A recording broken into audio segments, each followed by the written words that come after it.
Aloha mai kākou! Welcome to the Papamū Podcast Season 1, where we engage in strategic conversations through a Hawaiian lens. Together, we explore how Kōnane is more than just a game. It's a mindset for leadership, identity, and community connection.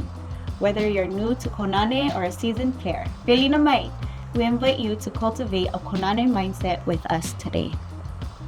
Owao o Tina Kinimaka, and I'm the host for today's season finale entitled Kōnane Today and Tomorrow. We're joined by Kōnane expert Uncle John Kaohelaulii, Kamehameha School's Ho'okahua Cultural Specialist from Keiki Kaopua, Kamehameha School's Project Manager Kimo Chun, and Kanaiokana Digital Content Strategist Leimaile Barrett. Aloha mai kākou. Aloha. Hea mai nei oko. Mai ka'i, mahalo. Mahalo.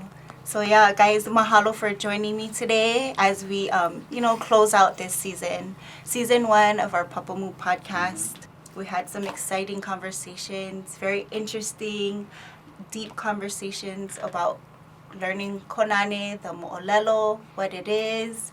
We even got to, wala'au maka'olelo Hawaii with Kōnane and learn more mo'olelo with Keiki.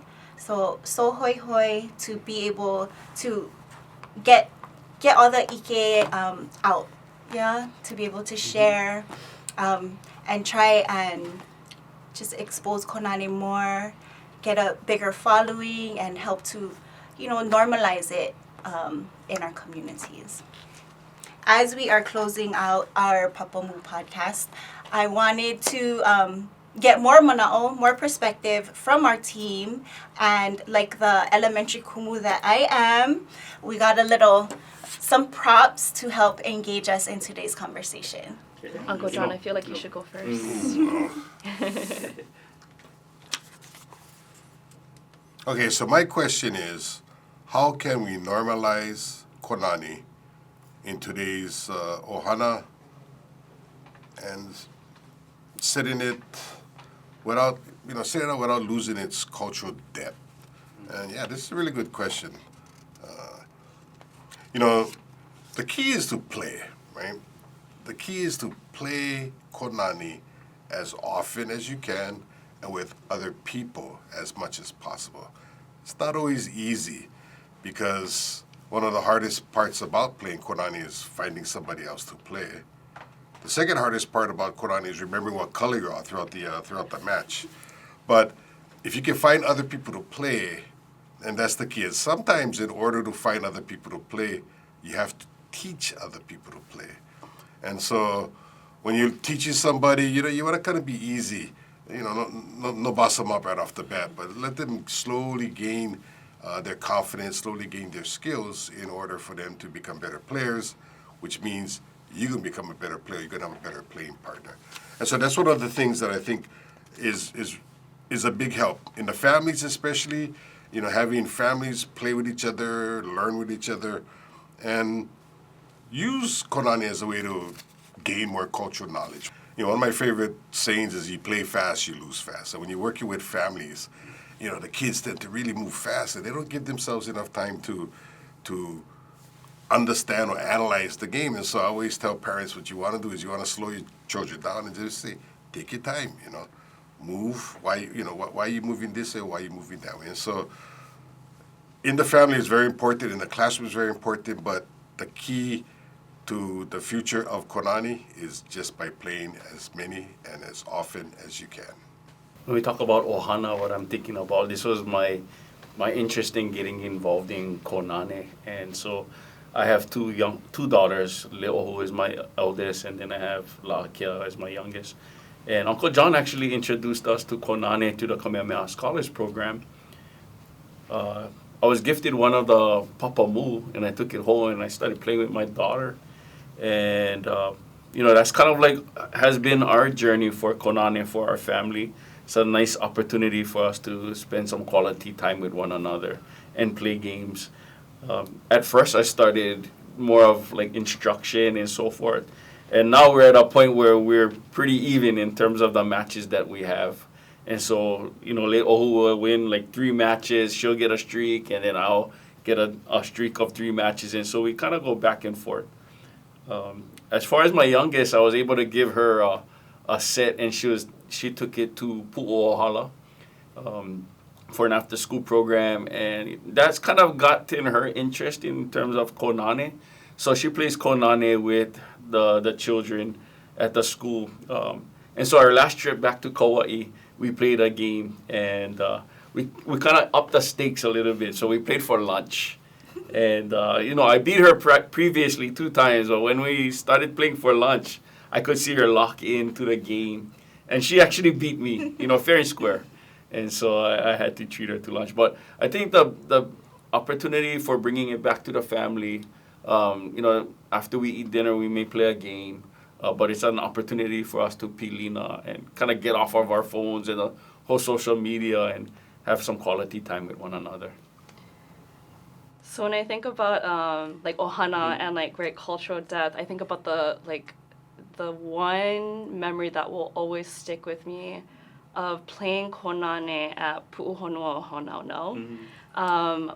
That's when you could go and touch all the things and whatnot. We were Keiki, right? Nowadays you can't, it's all blocked off. You can't really go and access. But there's a Papa Kōnane, big Papa Kōnane. I remember as a Keiki, I think I was 7 or something, or maybe a little older, maybe 9. But there's tons of puka, makeia, Papa Kōnane. And my ohana and I all sat down to play, right? After we had already gone around and checked out everything and the pu'uhonua, we never touched anything else. Let me say that. We only touched the Papa Kōnane and the pieces on the Papa Kōnane. So we're sitting there and olelo Hawaii mako, yeah? We all olelo Hawaii. I was blessed that my parents put me and my brother through Kolakaiapuni. My mom took olelo Hawaii classes at UH. My dad learned with us, so super grateful that there were Papamū kua, right, for olelo Hawaii, Papa for parents. And we're there, playing, taking turns, right? I think I was with my mom, and my brother was with my dad, and we were right, speaking olelo Hawaii at the same time as we're playing. The sun goes down, starts getting dark, right? And we go back to our car, and the car won't start. The car won't start. And we start joking that, kupuna no let us leave.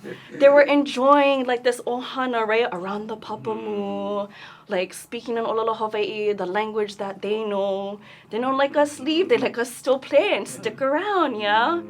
And there was no one around, so my dad had to go walk to go find a park ranger. And, eventually we got the car started and we were able to leave. And as we're leaving, a pueo, gently, brushes the, top of our car. I was we're gonna get back to the, the car rental safely and exchange cars. But yeah, that's, a huge, when I think of Papa Kōnane and Papamū and Kōnane in general, I always think of that mo'olelo and how, deep and, cultural, we're talking about, that depth and cultural, that was, yeah. It makes, it makes me think of the strength in, our tongue, right? Our olelo, calling out names, bringing the life back to that space. So mahalo for sharing that. And yeah, also just reinforcing the manaʻo of pilina and ohana, and just, being able to engage, being able to talk story and teach lessons within, providing that space, teaching, Uncle, you're saying, when you're playing with your ohana, with the keiki, teaching them to slow down, yeah, bringing back the cultural practice of kilo. So mahalo everyone for your manaʻo in that question, and hiki ke holomu. Alex, the pico. Okay. What guiding protocols or pico moments can we introduce to root gameplay in intention or respect? Okay, I'm glad it's for all of us. But let's see, what guiding protocols or Piko moments can we introduce? I think one of the, and this kind of goes to the previous question too. Board games in general are very good in teaching, especially young children, protocols as to your turn, my turn, and that is a big part for. I have a child who's in special needs. She's on the spectrum, and so that is a big part of teaching this socialization. And I think John said in a previous episode or he talked about how you didn't necessarily, and you kind of alluded to it today, you didn't necessarily want to just the person you're playing. You don't want to just beat them up. And when he said that, it reminded me of my wife, who is a Papakolea homestead girl.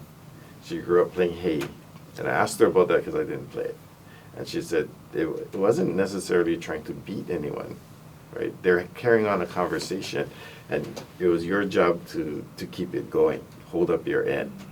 And so when I finally played Kōnane with her a little while ago, and we started, I guess I was totally, so I guess there's these pies to the game, and I'm still at the gamer, like, okay, win. And then when I started, I guess I was very aggressive, and then she kind of went, oh, wow, you're being kind of controlling here, and I had to stop and go, wait a minute, maybe I'm not getting something here, and I don't realize that she may be in that mindset of, this is a way of socializing, and you just hold up your end, you're not trying to beat your partner, right? And maybe Keiki would have helped her in her situation with Lono, I don't know. But it had never occurred to me until I played my wife, and John mentioned it, that, this could be a vehicle just for teaching social interaction. So I think those types of protocols and Piko moments come to mind. I think about this game, and we've talked about this previously, that it's a pretty simple game to play, but it's a hard game to master. And so there's so many lessons that can come out of Kōnane.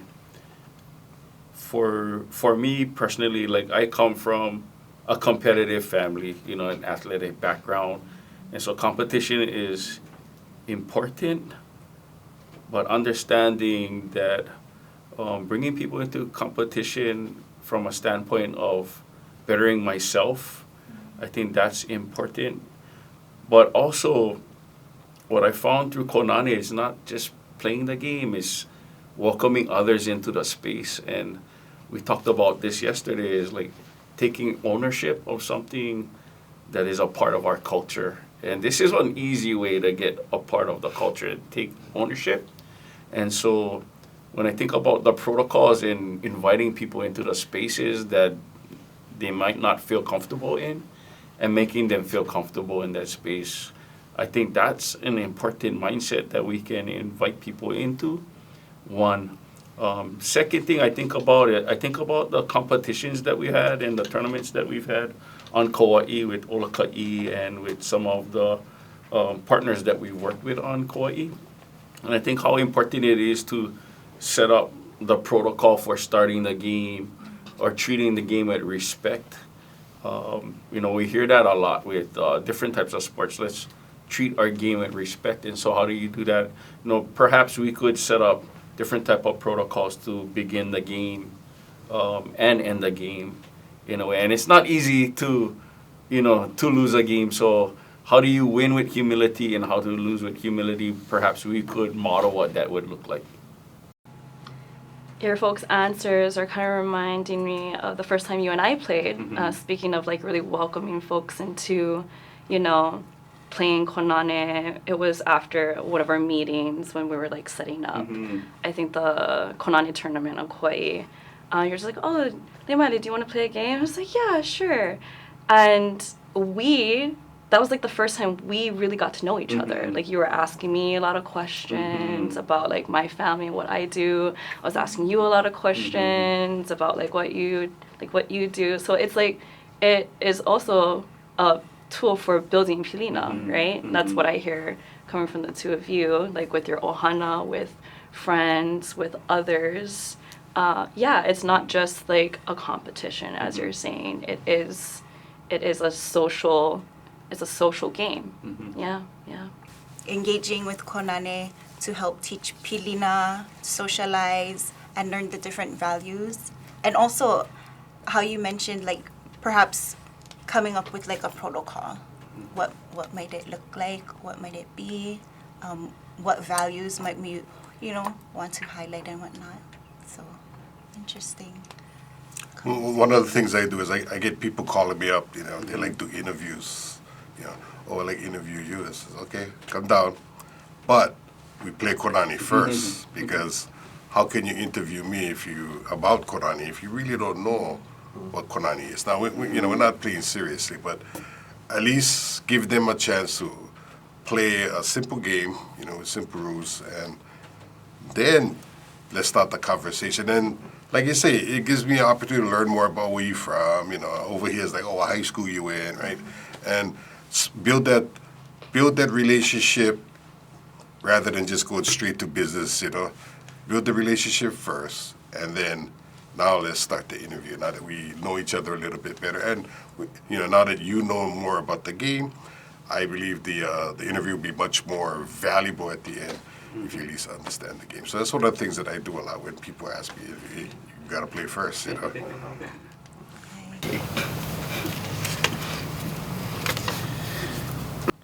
What values do we want to emphasize through Kōnane? And how do we design experiences that highlight them? Great question.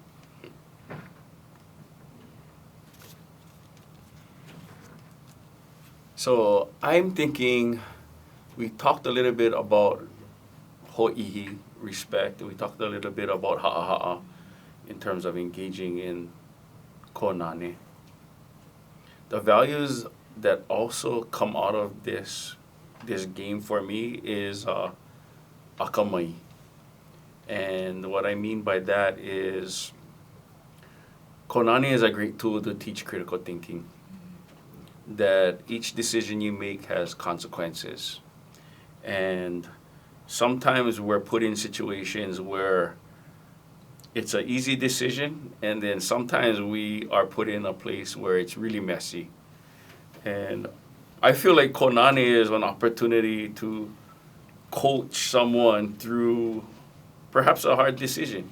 Like, what are all of the different variables you're working with to make that decision, and to be able to explain that in a way that has deep thought and noʻo involved. And so for me, that's what value comes out of the game of Kōnane. And as we talked about the pilina pieces, inviting into the game does talk about Kōnane, but now we all love Kōnane for perhaps different reasons. Like, we love something for a different reason, and we all got involved in the game of Kōnane for different reasons, and we're all here for perhaps different reasons. And the other piece that kind of comes out for me is mo'olelo. That is another value that comes out of the Kōnane space, because through the mo'olelo, then you start to understand the genius of our kupuna. That's what I feel.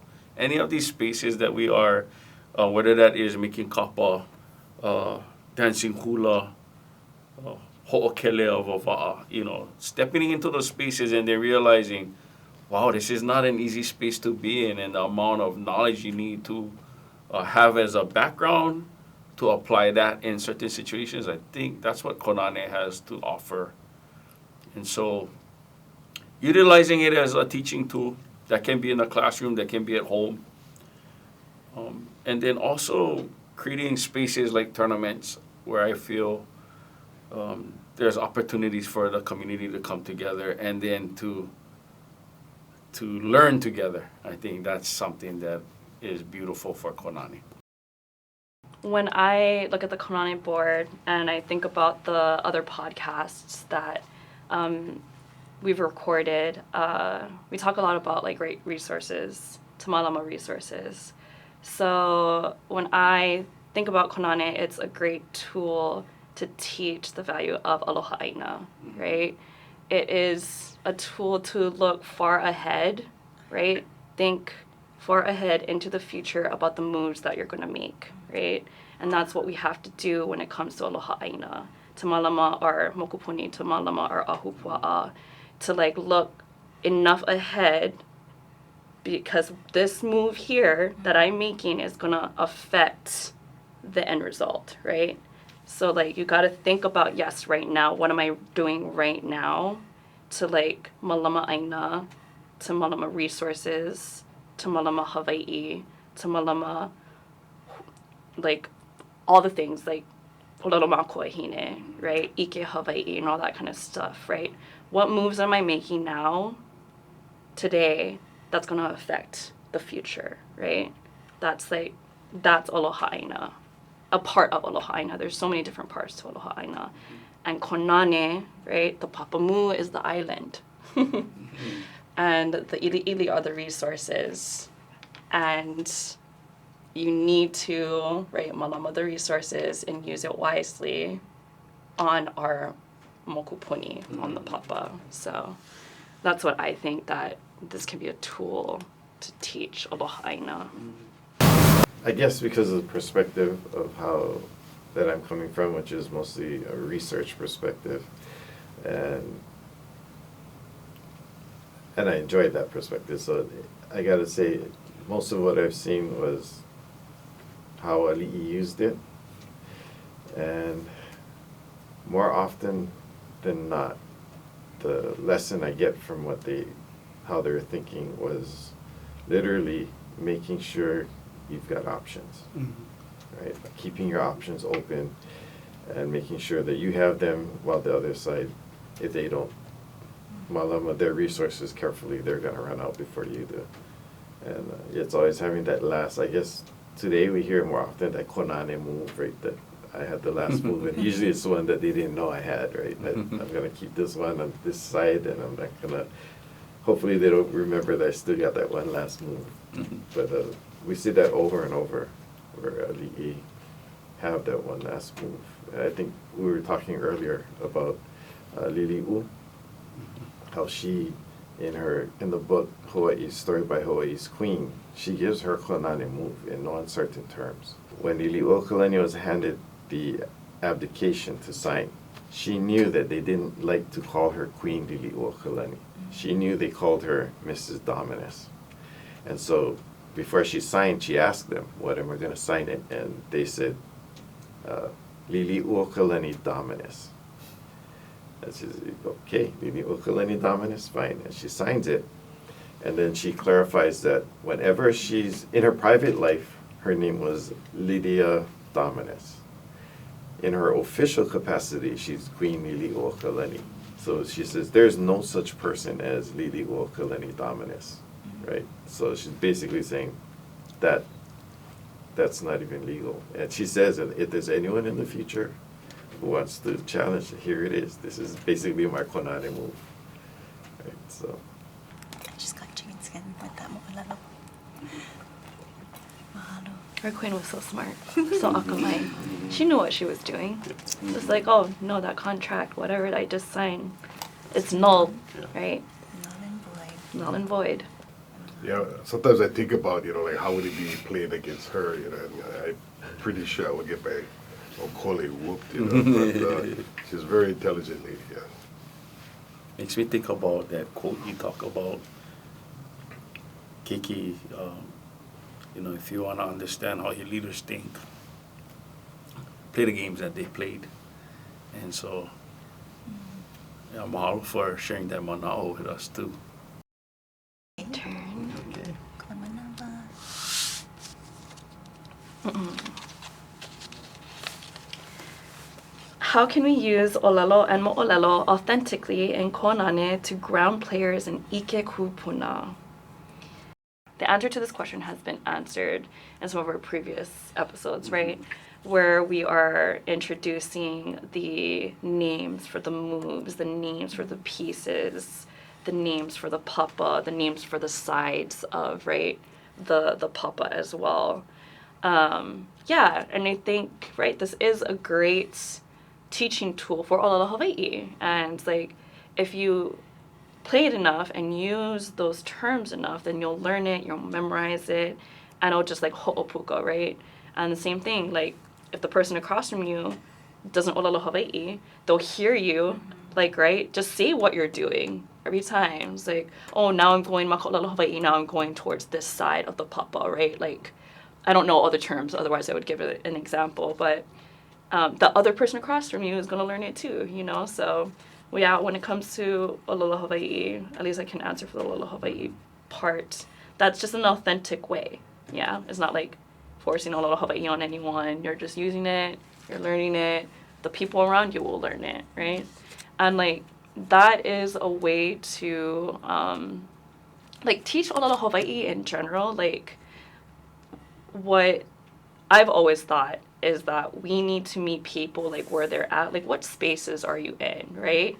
If you're like great Yumalama Keiki Makahale, like learn all the words of the things that you interact with every day, right? And then go from there, you know? Or like the actions that you do, right? Like, oh, e kuke ana wau I ka mea ai, e ho'omo'a ana wau I ka mea ai, I'm gonna cook food, right? Oh, e holoi loli ana wau, oh, I'm gonna wash the clothes, right? Or like if you're the mahi'ai, right? Like learn all the inoa of the plants and of the actions that you do, like, right? Like, oh, e a ke kalo, e kanu ana wau I ke kalo, e huki kalo, e kanu ana wau I ka huli, right? So it's the same thing here. Like for those who are interested in Kōnane, learn all the inoa and the moves and everything that has to do with Kōnane, and then go from there, you know? So, yeah, it's just another tool for Olala Hawaii and a way for folks, yeah, to learn and oia ko'o manaʻo. Yeah. Yeah, ka ko'o kia la manaʻo. And, you know, even just as you're saying, just the moves, not only if you use the Hawaiian terms, not only does that reinforce it, but embedded in that is also the culture. We had mentioned, I believe in the Hawaiian version, that it's not actually the term to win in Hawaiian is, or in other words, if you lost, I don't say I ho'o make oi, it's make oi ia'u. Right? It's not that I ho'o make oi, which is a very strong statement. So even in that, how we say things in the game, one, for instance, is in most sources, when you jump, that's called an ai, and then when you take this piece off, that's called a holo.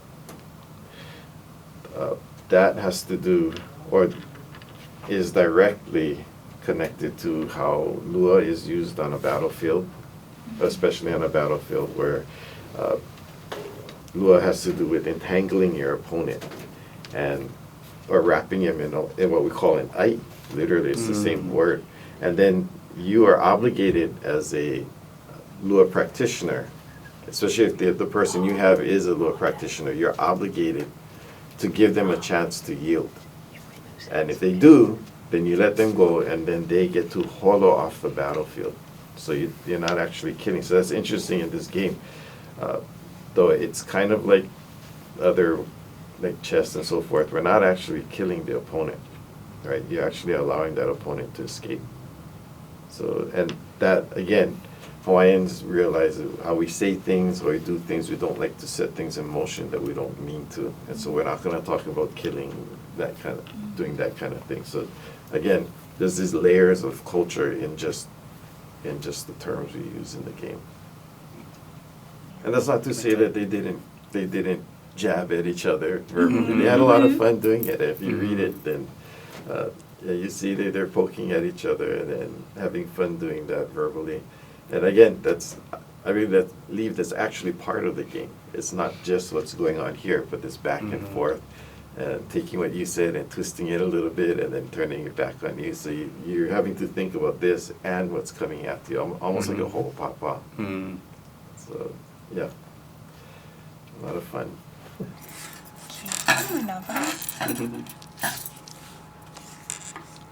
Okay, so what role can Kōnane play in building pilina between generations in homes, classrooms, and kaiaulu in our communities? So I feel throughout our conversations in this episode, we've touched a lot on pilina, how Kōnane is a great way to build pilina in just being able to get to know your opponent, right? Through dialogue, simple dialogue, while you're engaging in the game. In thinking about like building pilina between generations in homes and ohana, like Kimo, you touched on that with your ohana and your daughters. Starting simple, right?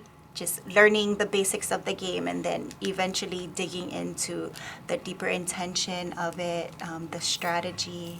And so I believe just that, like, it's a way to engage more thoughtful conversation, more critical type thinking. You know, I guess when you're playing with your ohana or whoever you might be playing with, you might be thinking out loud like, oh, I'm gonna move this ili here because of, you know, whatever reason you might be thinking. Or like if you chose to engage in that dialogue that way, it could perhaps strengthen each other's strategies or perspectives in, you know, engaging with the game.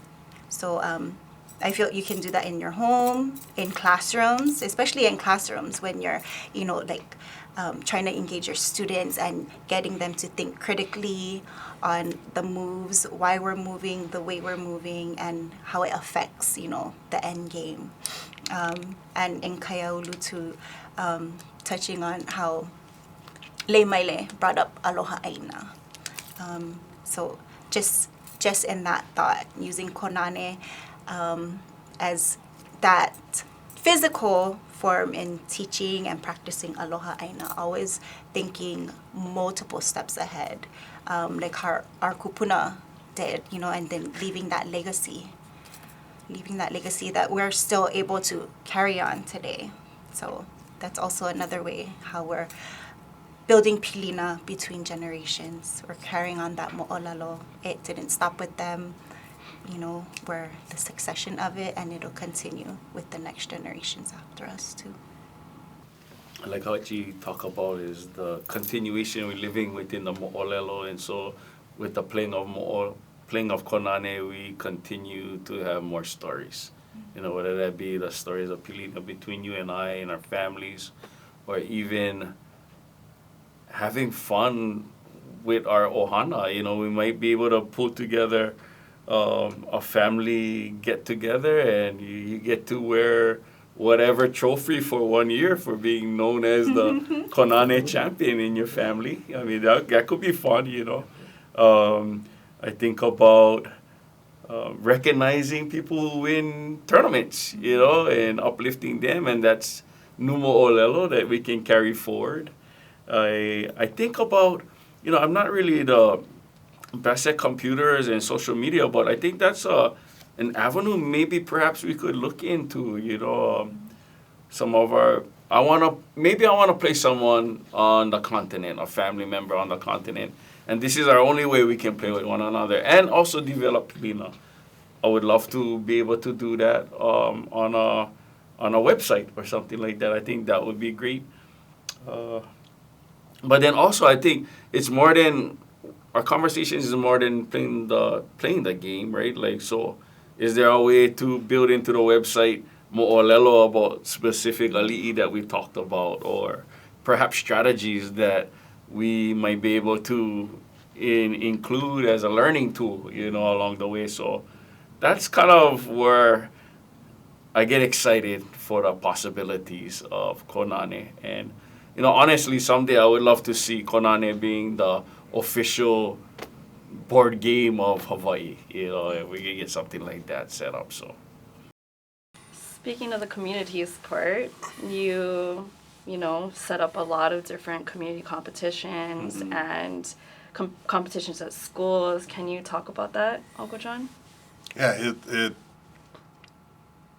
for me, the key is getting the youth, right? I mean, I'm looking at generations ahead, and the youth, they're eager to play, right? You put anything down, they're going to play. And so they're very eager to jump on the board. They're very eager to play. They learn pretty fast. And that's one of the great things, too, is that when you see that.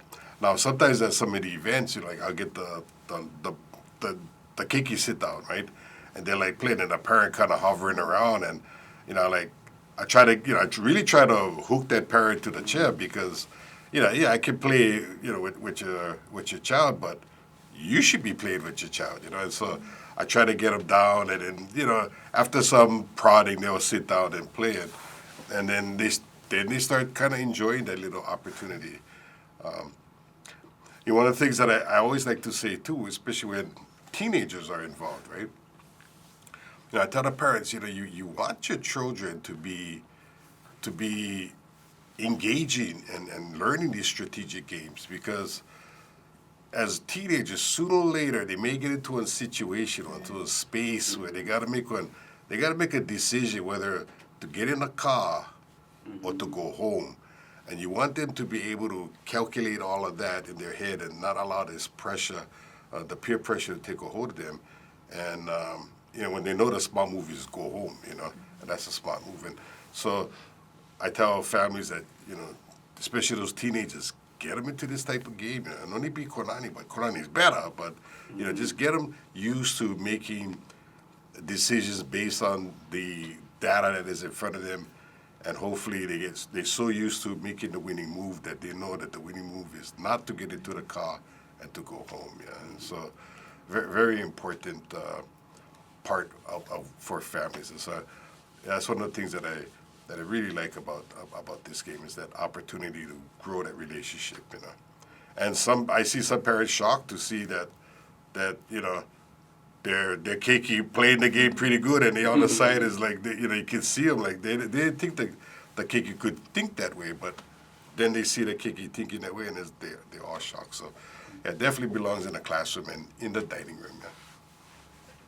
Yeah, I thought a beautiful example of this when it comes to community is all the tournaments that you folks had set up on Kauai, right, at the schools, and then they sent their champions to the Oloka'i tournament that you folks, right, all organized, and that I, as well as Kaipo Ki'aha, had the honor of filming, right, and experiencing that day. It was just amazing to see all these Keiki just so focused, all from right, they were middle schoolers up to high schoolers, and they were in it to win it. Or was it all middle schoolers? Middle schoolers. It was all middle schoolers. And okay, yeah. And so the fact that there are these right, Keiki, and today, right, in today's day and age, it's hard to get that generation to focus, right, because of social media and short clips and short attention spans. So it was awesome to see the way that they were interacting with each other, right? And this was not that moment to kuka. This was that time to right, focus on strategy and whatnot. But it was amazing watching that one Keiki Kane that did win, because you could just tell. So sorry to all the other Keiki and parents that were there, but Kaipo and I, we were off to the side and we're that Keiki's gonna win. We knew that Keiki was gonna win, and sure enough, he did. Yeah, and when we interviewed him after, we asked him, who did you learn from? And his older brother taught him. I was just wow, look at that Pilina building, right? And I think his older brother was there, and at the end he put his little brother on his shoulder and lifted him up, right? Wow. That kua, on his kua, and it was just beautiful to witness.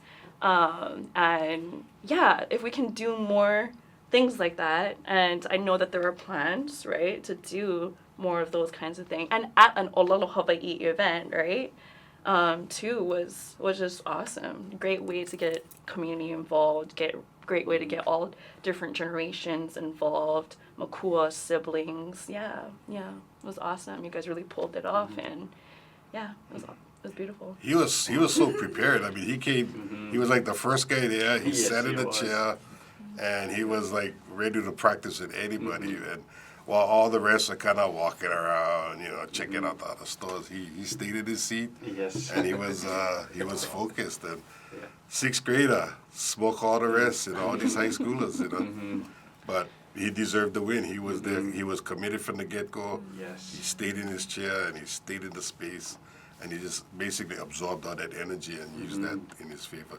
That's a good use of resources. You know what I mean? Using that space, that energy, to and then manage his resources through his game, and like you say, they all were focused. It was real quiet. They were all focused. Only moaning and groaning when they lose. But it was pretty much all focused. And so, yeah, it's great to watch these guys in a tournament situation. Yeah. Okay, I already did this one, so got the white ili here. Stick to your color. I can see them a little bit better. There we go. What public education and digital spaces can be activated with Kōnane to reconnect people to cultural sites in the community? That's a good question. Going back to the interviews, right? Sometimes people, they like interview me, and I like to take them to Lingate Park, which is in Waialua on Kauai. And so when they get there, I always tell them, the reason why I chose this place is very significant place on the island of Kauai, and that's why we're here, and that's why we're going to do the interview here after we play a game of Kōnane. But I like to get into that space because I believe that space has the right energy. And this is where the ali'i they were born. This is where they stayed, and so this is where the area where Kōnane was probably played the most. And so this is the area that we should be to do this interview. And so I try to, as much as possible, choose the right spaces for the right type of activity, especially when it comes to Kōnane.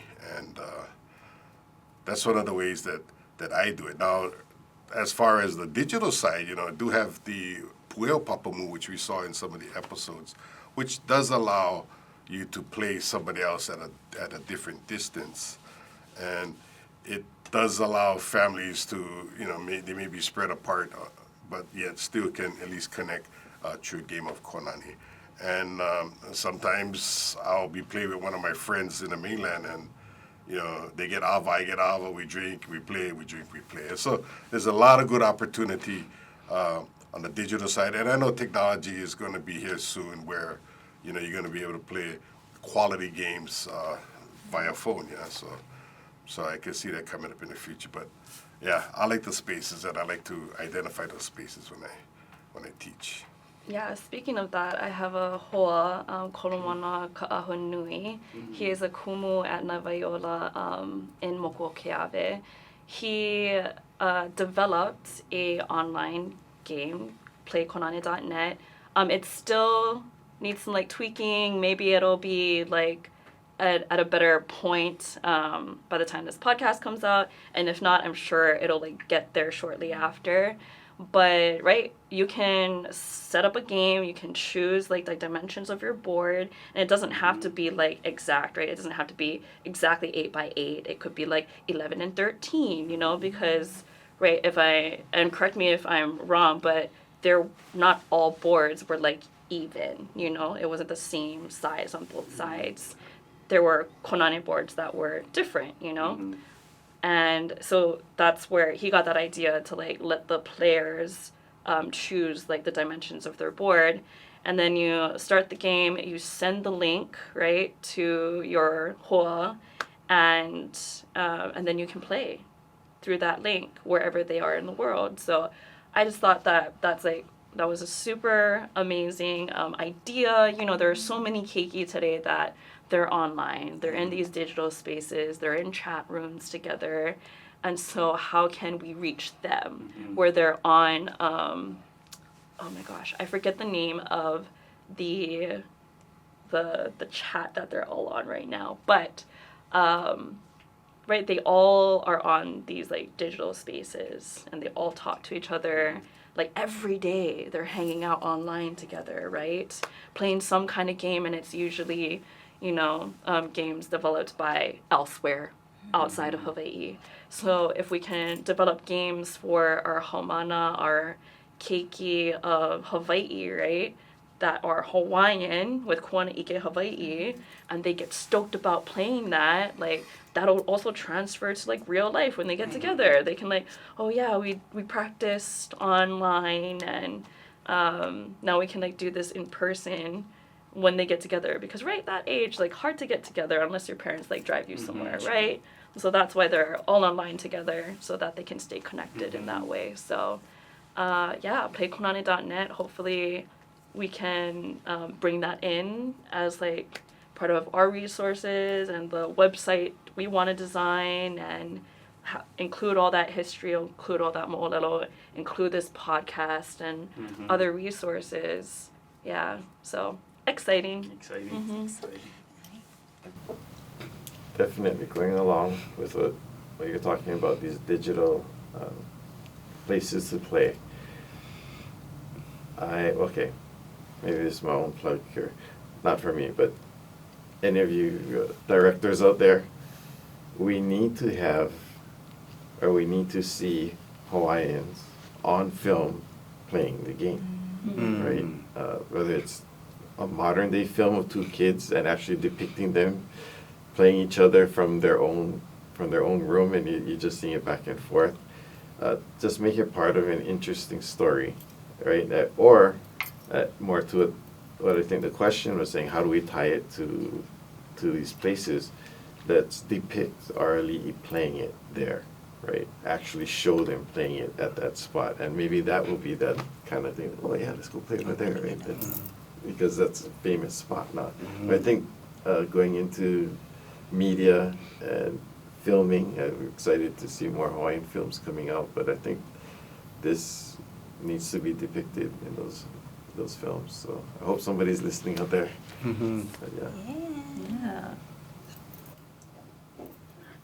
I was thinking about the game of chess and how you have different types of ranks established. And so if we want to build a Kōnane community, and if we want to recognize certain tournaments and so forth, perhaps we could have different ways to engage people in the ranking.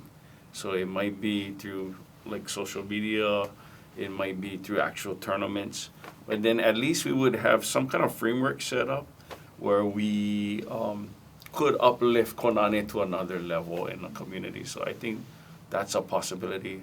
I think the second part that we talked a little bit about, and I wanted to maybe go with that tangent that Keiki was mentioning, is, like the GPS, GIS type of arc mapping. Like if we could hover around certain wahipana, and right now we're talking about Kōnane, so this might be just the angle for Kōnane.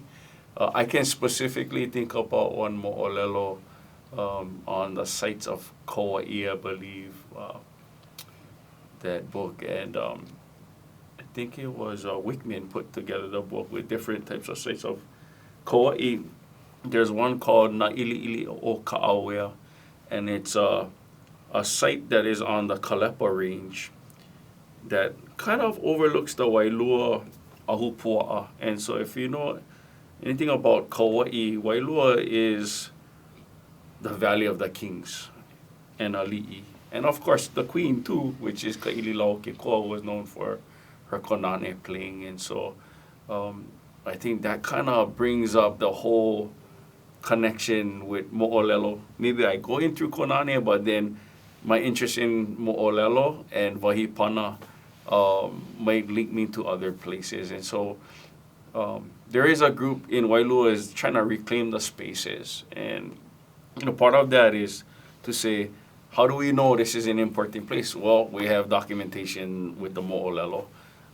And then, educating our community to see the value of this space is one of the movements that we're trying to, go forward with. So through Kōnane, I think connecting the dots in this way is a really interesting way to think about spaces that we want to reclaim and that we want to exercise our ea and our aloha aina. Okay, gang. We've been having some real intentional conversations. Our Kōnane state of mind has been flowing, but we are unfortunately running out of time. So, just like some games of Kōnane, there might be some ili left on the board. But if we could just finish up with one more ili.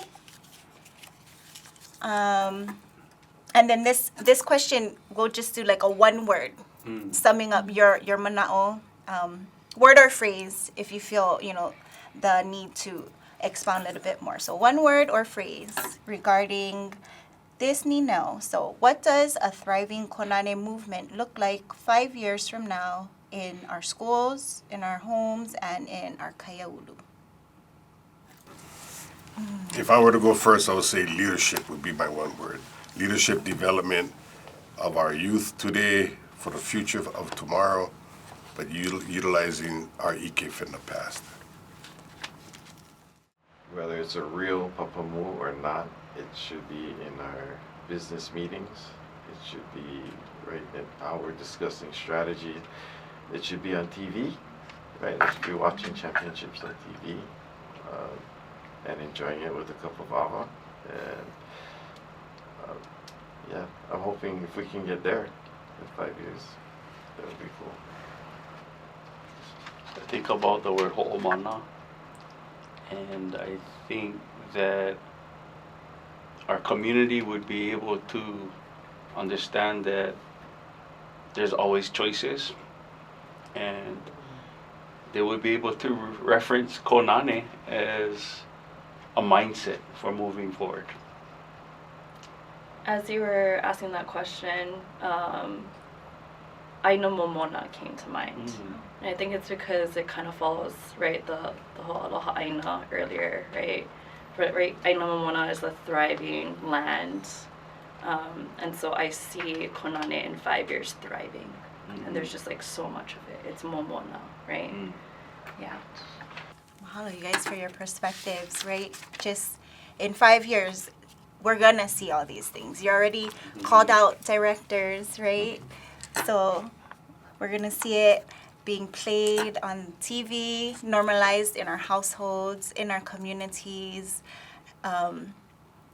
Just having that revitalized sense of that rich perspective, intentional perspective, the state of mind, aina momona, it's full, healthy, juicy, in our thought, our practices, and the mo'olelo, the legacies that we continue to carry on. So, mahalo ya kākou. Mahalo.